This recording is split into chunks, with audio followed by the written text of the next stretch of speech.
സംഭവം നമ്മൾ നോർമലി കാണുന്ന ചീസ് സ്ലൈസ് പോലെ ഇത് നിങ്ങൾക്ക് തോന്നിയിട്ടില്ലെങ്കിൽ അത് സ്വാഭാവികം മാത്രമാണ്. കാരണം കുറച്ച് ചെറുതായി പോയി. ഒരു അരക്കപ്പ് പാലെടുത്ത് അതൊന്ന് തിളച്ചു വരുമ്പോ അതിലേക്ക് കുറച്ച് വിനാഗിരി ഒഴിച്ച് അതൊന്ന് പിരിയിപ്പിച്ചു.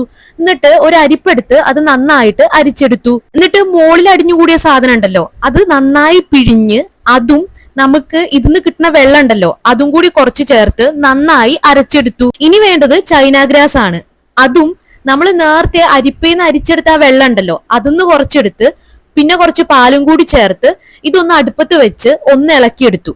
എന്നിട്ട് ഇതിലേക്ക് നേരത്തെ നമ്മൾ അരച്ചെടുത്ത മിക്സ് ഉണ്ടല്ലോ അതൊഴിച്ചു. പിന്നെ വീണ്ടും ഒരു കപ്പ് പാലും കൂടി ഒഴിച്ച് നല്ല രീതിയിൽ കുറുക്കിയെടുത്തു. എന്നിട്ട് കുറച്ച് മഞ്ഞപ്പൊടിയും കുറച്ച് ഉപ്പും കൂടി ഇട്ട് വീണ്ടും നല്ല രീതിയിൽ കുറുക്കി അത് സെറ്റാക്കി. പിന്നെ ഞാനൊരു സ്റ്റീൽ പ്ലേറ്റ് എടുത്ത് അതിൽ കുറച്ച് ബട്ടർ തേച്ചിട്ട് ഈ ഒരു മിക്സ് വളരെ തിന്നായി ഒഴിച്ചു കൊടുത്ത് അത് സെറ്റാക്കിയിട്ട് ഒരു 20 മിനിറ്റ് ഫ്രിഡ്ജിൽ വെച്ചിട്ട് ശേഷം പുറത്തെടുത്ത് ചെറിയ ചെറിയ കഷ്ണങ്ങളാക്കി.